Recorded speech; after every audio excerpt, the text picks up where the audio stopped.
dear students, my name is Suchitra Gavas and today I have come with a new chapter from physical chemistry. And the name of the chapter is Electrochemistry. Dear students, this is one of the most important chapters from physical chemistry, which gets good number of marks from theory as well as competitive point of view. So now, without wasting much of the time, let us start with the chapter.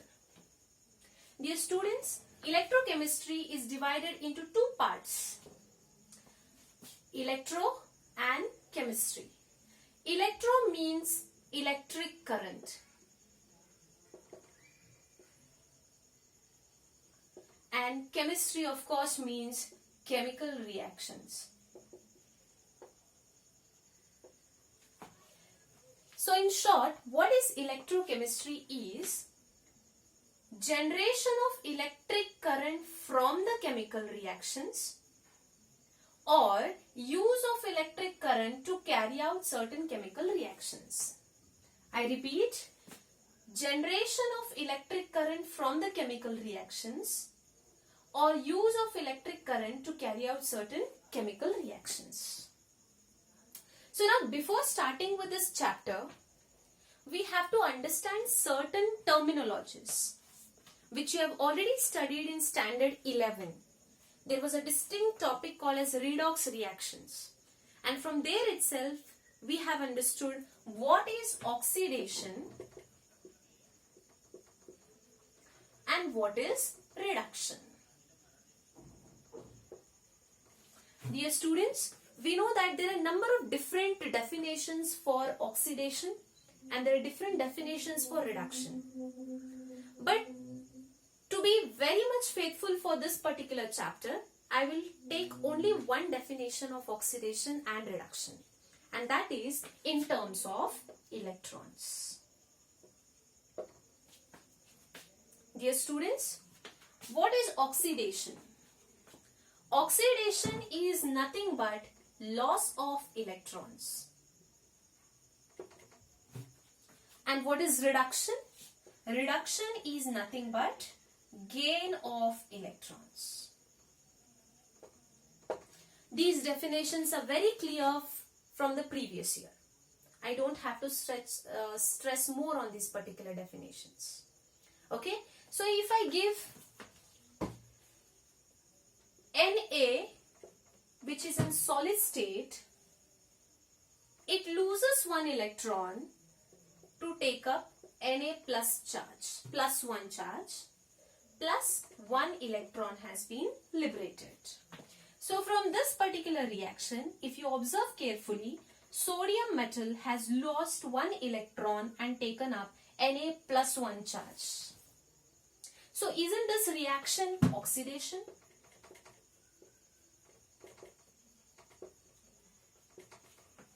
At the same time, we know that chloride ion takes one electron to become Cl. Now this particular reaction is a reduction reaction because chloride has taken one electron to become chlorine.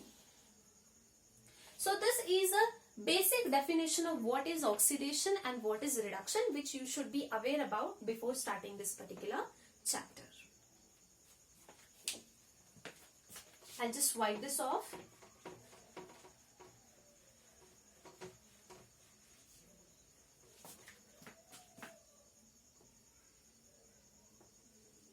Okay, so now the actual topic starts. Dear students, in electrochemistry, we have to study two different types of cell.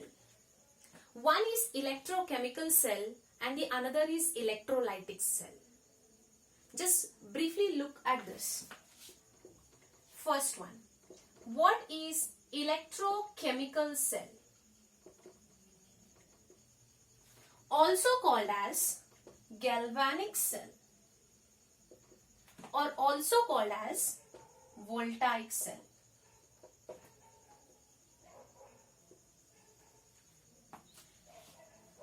It is a cell in which electric current is generated from a spontaneous chemical reaction. I repeat, Electrochemical cell is a cell in which electric current is generated from spontaneous chemical reaction. A reaction which is occurring by itself. I'll write the same. Cell in which electric current is generated from spontaneous chemical reaction. So what are the examples for electrochemical cell? We have all the batteries. The batteries that are used in remote controls of television, the batteries used in the vehicles, or any kind of battery you know. Okay, so in all the batteries that we come across, they are all the electrochemical cell. Daniel cell, which we are going to study further. So these are some of the examples for electrochemical cell. Now what is a second type of cell? And that is electrolytic cell.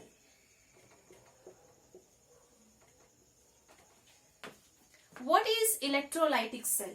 A cell in which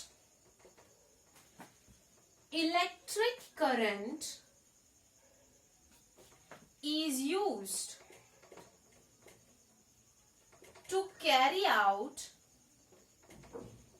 some chemical reactions.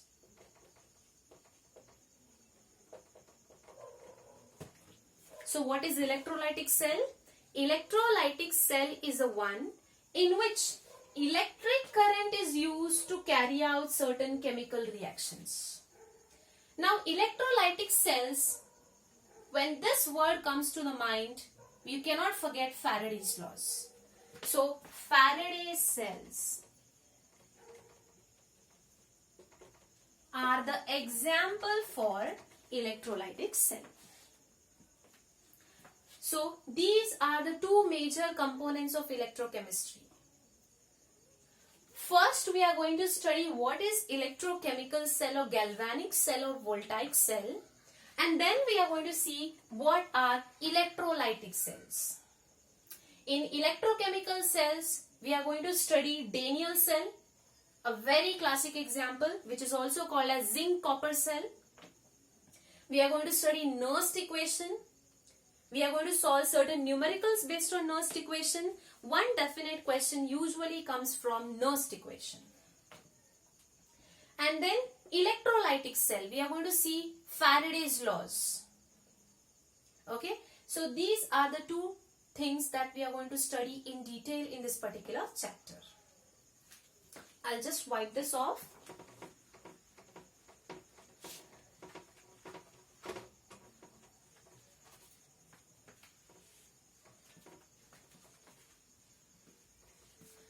Dear students, electrochemistry is a very applied branch.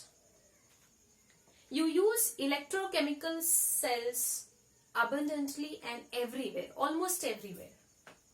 Okay, so how did this emerge? How did this branch, a wonderful branch, emerge? So way back, there were certain experiments conducted. So the experiment that was conducted was, they took a container. Inside the container, they took the copper sulfate solution.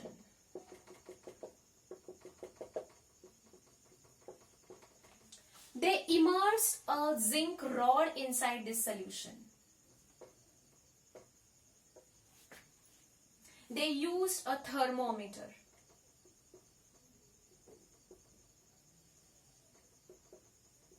Forgive me if my diagrams are not clear.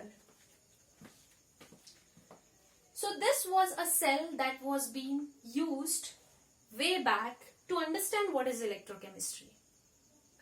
Now, in the cell, we can see copper sulfate solution, you can see zinc rod, a thermometer. Now observed that some chemical reactions were happening inside the cell. And how did they understand it? They observed that zinc rod was reducing in its weight. The first observation that they made was the zinc rod was reducing in its weight. Let me write it. Reduction in the weight of zinc rod. Second observation. Dear students, we all know that copper sulfate solution is blue colored. But they observed that with the time, the copper sulfate solution was turning to colorless. It means the copper ions were losing its color. The color of the copper sulfate solution is because of copper ions, +2 state. So, CuSO4 solution was turning colorless. The third observation that they made was formation of red precipitate at the bottom of the container. A wonderful observation. Formation of red PPT. And the most important observation that they made was rise in the temperature. Rise in the temperature, which was eventually measured by thermometer. I repeat once again. They saw that the weight of the zinc rod was reducing. Copper sulfate solution was turning colorless. Red precipitate was observed at the bottom of the container and the temperature was rising slowly. What was it all happening? It was all happening by itself. It means all the things were spontaneous. Now let's see what is the mechanism behind these 4 observations.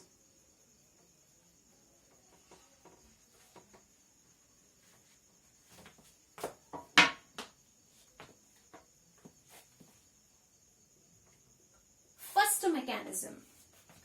Why was zinc rod reducing in weight? Probably zinc metal was losing 2 electrons to get into Zn+2 state. What do we call this reaction as? It's an oxidation. So what is the first thing? It means zinc rod was undergoing oxidation. Second observation. The disappearance of color of copper sulfate from blue to colorless. It means copper, which was there in +2 state in the aqueous medium, was accepting 2 electrons given by the zinc to become copper metal, which is red PPT. And this red PPT was settling at the bottom of the container. And the most important thing, why was the temperature increasing? To remind you from thermodynamics, we know that for a spontaneous reaction, delta G is less than 0. It means heat is liberated. And that is why the temperature increases. Is this clear, students? But they actually didn't understand what to do with this heat. And that is how a new type of cells came. And those were electrochemical cells. And the well-explained electrochemical cell is the Daniell cell. So this radial cell will be looking up in the next class. Thank you.